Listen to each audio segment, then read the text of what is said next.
অনেক যাত্রী মনে করেন বিহেভ করে মনে করেন যে কুত্তার মতো, যে আমরা যে কুত্তা, আমরা কুত্তাও অদম, কুত্তা তো কুত্তার জায়গা আছে, তার থেকে অদম আমরা।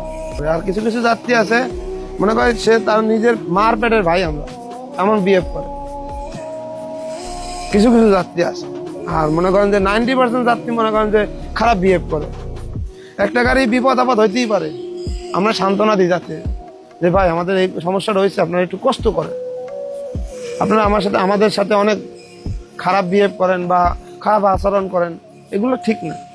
আমি ঢাকা থেকে রংপুর যাইতেছি, হঠাৎ যাত্রী রাস্তায় বিপদ আপদ, রাস্তা হইতেই পারে, ওইটা কোনো সাবজেক্ট না। এক যাত্রী 6 বার ব্রেক দিছে যাত্রীটার জন্য, সে অসুস্থ, বলছে যে আমি অসুস্থ।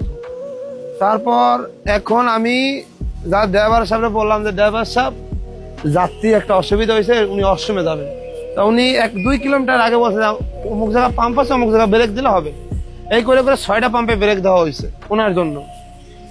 শেষ মাসে এসে উনি রংপুর মডার্নে এসা বলতেছে যে আমি আর যাবো না। উনি হঠাৎ নামে গেছে বৃষ্টির ভিতরে, ওনার একটা ব্যাগ থুয়ে গেছে আমার গাড়ির ভিতরে।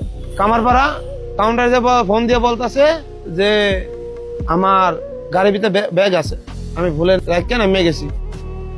পরে বলতেছে উনি আইসে, আসার পরে বলতেছে গাড়ির ভিতরে আমার ব্যাগের ভিতরে ল্যাপটপ আছে, ল্যাপটপ কোথায়।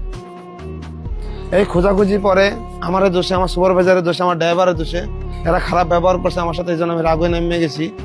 পরে যাত্রী কাউন্টার মাস্টার বললো যে ভাই যাও, হয়েছে যাত্রীদের ক্ষমা চাও। আমি কই আমি জীবনে ক্ষমা চাবো না, সে ভুল করছে, আমি ভুল করিনি। আমরা বলতেই পারি যে ভাই পাম্পটা এখানে না ওইখানে আছে, আপনারা 6 বার ব্রেক দেওয়া হয়েছে গাড়িটা, 6 বার আমার 20 মিনিট করে এলে 60 মিনিট, 1 ঘন্টা আমার গাড়িটা লেট। আমার গাড়িটা ড্রাইভার রানিং আছে, রানিং এ ঘুমাবে এখন, সে নাইট আবার টিপে যাবে, অথবা 10টা বাজে টিপে যাবে।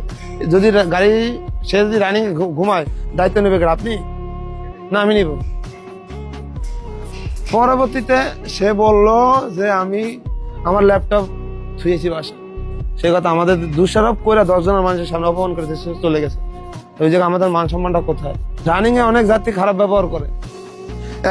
একটা মানুষের সাথে বক্সে মাল কোম্পানি ফ্রি করছে 20 কেজি, হাইজ গেলে 25 কেজি, তার বেশি কিন্তু কোম্পানি ফ্রি করে না। বাদ বাকিতে মাল দেবে, মালে ভাড়া হবে, কোম্পানির নির্দেশ। আর গাড়ির ভিতরে ফ্রিজিং মাল টানা নিষেধ, বিড়াল কুকুর এগুলো গাড়ির ভিতরে টানা নিষেধ, এগুলো কোম্পানি নিজে বলছে, তবুও তারা টানে, আমরা নিয়ে থেকে তারা যায়। আমরা যদি না নিই তারা কোনদিন যাইতে পারতো না।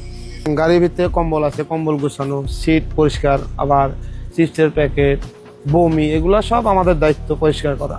কোম্পানি আমাদের বলছে আমরা এগুলো পরিষ্কার করি, আমাদের যেটা দায়িত্ব। আর দ্বিতীয়ত হচ্ছে যদি গাড়ির চাকার কোনো কাজ থাকে বা ইঞ্জিনের কোনো কাজ থাকে, এগুলো করার দায়িত্ব আমাদের। আর অন্য কোনো কাজ থাকলে এগুলো ফোরম্যানকে জানানো উচিত বা ম্যানেজারের জানানো উচিত, এগুলো আমরা জানাই।